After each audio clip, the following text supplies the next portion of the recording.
Hello and good afternoon, everyone. How are you all? I hope well.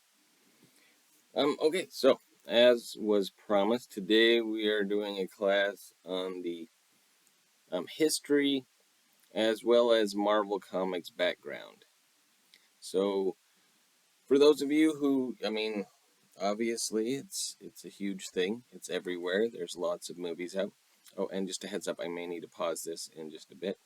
So if you hear a click, I'm gonna have to pause it, but I'll be right back, and it won't even take a real nanosecond. Um, but Marvel comics are everywhere now. For the longest time, like me growing up, I think like there was the Superman movies with Christopher Reeve, um, and that was pretty much it when it came to movies back in the day. And so when it really came down to it, like as Marvel began, they were books, and they're something that people read, and they're obviously still out there to read. But now it's a huge movie industry boom, where they're making, because it's such a diverse forum to actually come from or to actually delve into. That people have been doing amazing things with what they think the creator themselves actually came up with, and it really kind of you know blows people's minds. But that's what it did way back in the day as well. So how did all this start and then become what it is today? So today we are going to jump into that. So Marvel Comics is an American comic book line published by Marvel Entertainment Incorporated, affectionately called the House of Ideas by the Fan Press. Marvel's best known titles include Fantastic Four, The Amazing Spider-Man, The Incredible Hulk, Iron Man, Daredevil, Thor, Captain America, and X-Men. Most of Marvel's fictional characters reside in the Marvel Universe. Oh, sorry, my glasses are slipping. Since the 1960s, it has been one of the two largest American comic companies, along with DC Comics, located in New York City. Marvel has been successfully headquartered in the McGraw-Hill Building, which is a famous book publisher, in the McGraw-Hill Building on 42nd Street, where it originated as Timely Comics in 1939. So that's Marvel Comics started as Timely Comics in the year 1939. That's when it really began. So if you really think about the World Wars and things like, or especially the Second World War and things like that, it's right around here where it had its start. In Suite 1401 of the Empire State Building at 635 Madison Avenue. The actual location, though, the comic books Indica listed in the parent publishing address companies of 625 Madison Avenue. But yeah, there's actually a couple of addresses. So let's go over what Timely Comics was. So this is how, before it was called Marvel, it was called Timely Comics. Marvel Comics was founded by established pulp magazine publisher Martin Goodman in 1939 as an eventual group of subsidiary companies under the umbrella name Timely Comics. Its first publication was Marvel Comics #1, October 1939, featuring the second appearance of Carl Berg's android superhero, the Human Torch. There you go. I did not know that. And the first generally available appearance of Bill Everett's mutant anti-hero, Namor the Submariner. The contents of that sales blockbuster were supplied by an outside publisher, Funnies, but the following year, Timely had a staff in place. So the company's first editor was writer artist. So he did both. He drew the comics as well as wrote them. Joe Simon teamed up with soon-to-be industry legend Jack Kirby to create one of the first patriotical-themed superheroes, Captain America, in Captain America Comics #1 on March 1941. it also proved to be a huge sales hit. Yeah, so Captain America is kind of the genesis of of the superheroes. Was the first one to actually kind of jump out from the page into people's living rooms or wherever you read your comics. While no other timely character would be as successful as these big three, some notable heroes, many continuing to appear in modern day um, retcon appearances and flashbacks, include the Whizzer, Miss America, the Destroyer, the original Vision, and Paul Gustafson's Angel.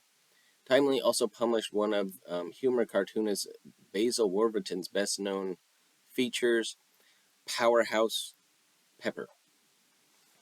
Now, we move into Atlas Comics. So we're not even really just at Marvel yet. Atlas Comics in the 1950s. So sales of all comic books declined drastically in the post-war era. So during the war era, comics, again, like I said, were a big thing. And a lot of them, like Captain America, obviously fought Nazis, different evil people that represented, like kind of the Nazi party and fascism and things like that.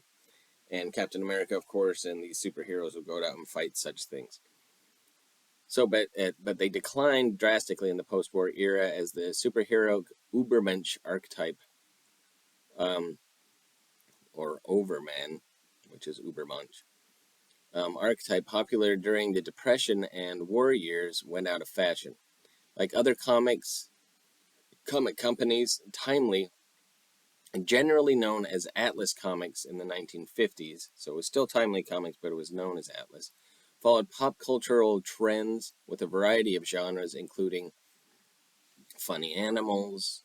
They went to like Western, horror, war, crime, humor, romance, spy fiction, and even medieval adventure. So all with varying degrees of success. An attempted superhero revival from 1953 to 54 with the Human Torch, the Submariner, and Captain America failed. So superheroes were not a big deal during the Depression era, especially right after the war. So then from 1952 to late 1956, Goodman distributed his comics to newsstands throughout a self-owned distributor, Atlas. He then switched to American News Company, the nation's largest distributor and a virtual monopoly, which shortly afterward lost a Justice Department lawsuit and discriminated. Oh, and sorry, my bad, slip of the tongue, and discontinued the business. As historian and author Gerald Jones explained, the company in 1956 had been found guilty of restraint of trade and ordered to divest itself of the newsstands it owned. Its biggest clients, George Delacorte, announced that he would seek a new distributor for his Dell comics and paperbacks. The owners of American News estimated the effect would have on, their income. Then they looked at the value of the New Jersey real estate where the headquarters sat. They liquidated the company and sold the land. The company vanished without a trace in the suburban growth of the 1950s. So we went from urban, which is basically being in the city, to suburbs, and basically they just kind of disappeared. So the final comic to bear the Atlas Globe was Dippy Duck #1, the company's only release with an October 1957 cover date. If for some reason you have a copy of that, hold on to it. It's got to be worth tons of money. Even though it's called Dippy Duck.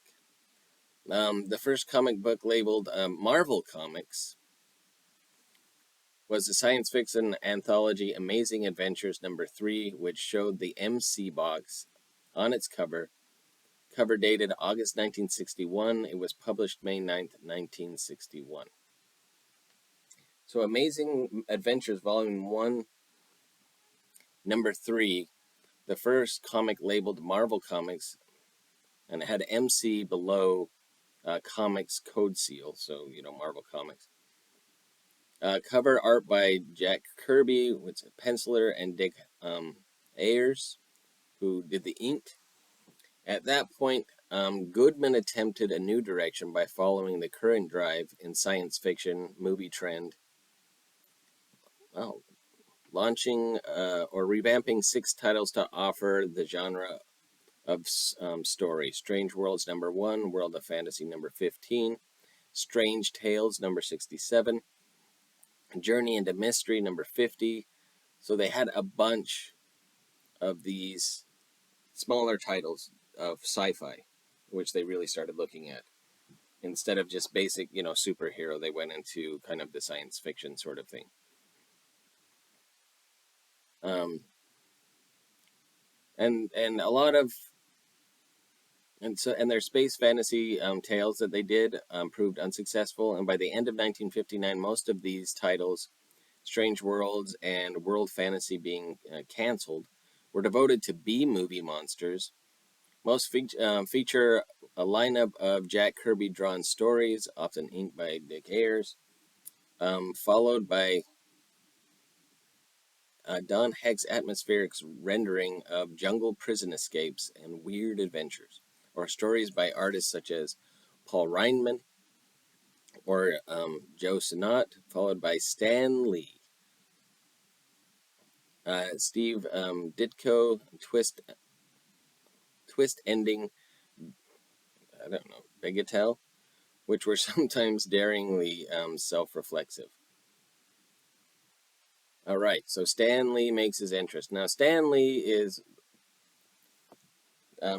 before his passing, he was in pretty much every movie. Oh, one moment, please.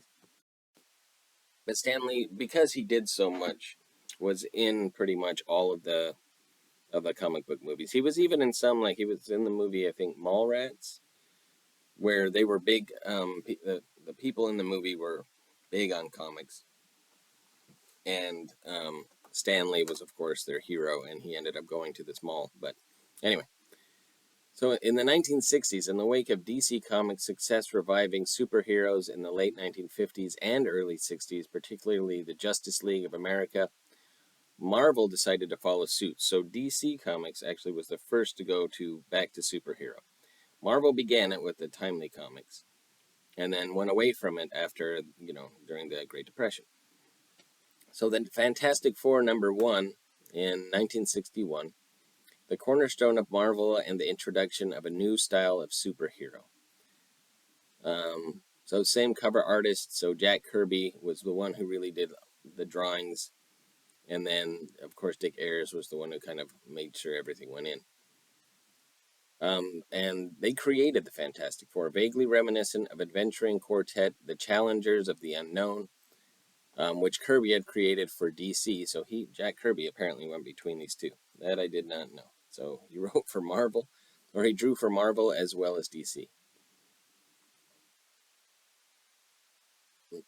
And so eschewing such comic book tropes as secret identities and even costumes at first, having a monster as one of the heroes, and having its characters bicker and complain, what was later called the superheroes in the real world approach to the series, as noted in countless comic book histories, and represented a change that helped to make both it and the approach a great success. Marvel began publishing further superhero titles featuring such heroes and anti-heroes as the Hulk, Spider-Man, Thor, Ant-Man, Iron Man, and the X-Men, and Daredevil, and such memorable antagonists as Doctor Doom, which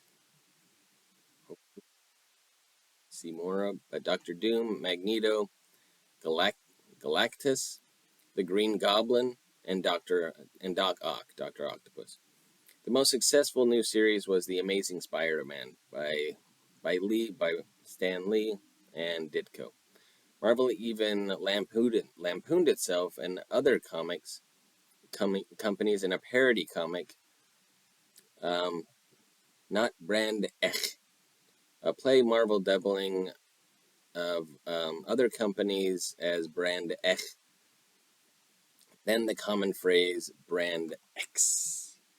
Huh, I did not know that. So that's where the brand X, you ever hear that? Know that that actually came from Marvel. So you hear that, oh, it's brand X. So Marvel's comics were noted for focusing on characterization to a greater extent than most superhero comics before them. This was true of the Amazing Spider-Man in particular. Its young hero suffered from self-doubt and mundane problems like any other teenager. Marvel superheroes are often flawed, freaks, and misfits. Um, Unlike the perfect, handsome, athletic heroes found in previous traditional comic books. Some Marvel heroes looked like villains and monsters. In time, this non-traditional approach would revolutionize comic books. So, sounds awesome, right? Comics historian Peter Sanderson wrote that in the 1960s, DC was the equivalent of the big Hollywood studios. After the brilliance of DC's reinvention of the superhero in the late 1950s and 60s, and early 60s, sorry, it had run into a creative drought by the decade's end. There was a new audience of comics now. And it wasn't just the little kids that traditionally had read the books. The Marvel of the 1960s was, in its own way, the counterpart of a French New Wave. Marvel was pioneering new methods of comic storytelling and characterization, addressing more serious themes, and in the press keeping and attracting readers in their teens and beyond. Moreover, among this new generation of readers were people who wanted to write or draw comics themselves within the new Marvel style that Marvel had pioneered and push the creative envelope still further. So though it seems as though DC kind of revived the superhero theme and Marvel kind of piggybacked off of it, with Stan Lee's writing as it came to in storytelling to come up with comics such as this, it really blew up. Like it took it from like, yeah, okay, superheroes are cool again to wow, let's make them human. Let's make them have flaws. Let's make them be, teenagers or even villains almost. You look at like Deadpool or things like that, and it's like, well, is he really a good guy? But and ultimately, look, when it really comes in real life, how much are any of us really good or bad all the time? It's a mix. But what it's ultimately what you choose to do in the end that makes the most importance. And they were taking this on and making it grow into something bigger. So I'm going to stop here because it actually starts to talk about Stan Lee, and we're only about halfway through. So for the next class, um, we will do Marvel Comics History Part 2, but this is Stan Lee's appearance. This is when Stan Lee really takes over, and I'm guessing, because I mean it's so huge now, but takes something from its infancy which is just like being kind of like a baby, like, oh, this little thing that could really grow into something huge, and he turns it into something major and something amazing. So we'll stop here, and I'll know exactly where it is because it starts with Stan Lee's name, and he does really take things to a new degree. So anyway, I hope all of you have a wonderful weekend. I will see you on Monday. All right. Ciao for now, everybody.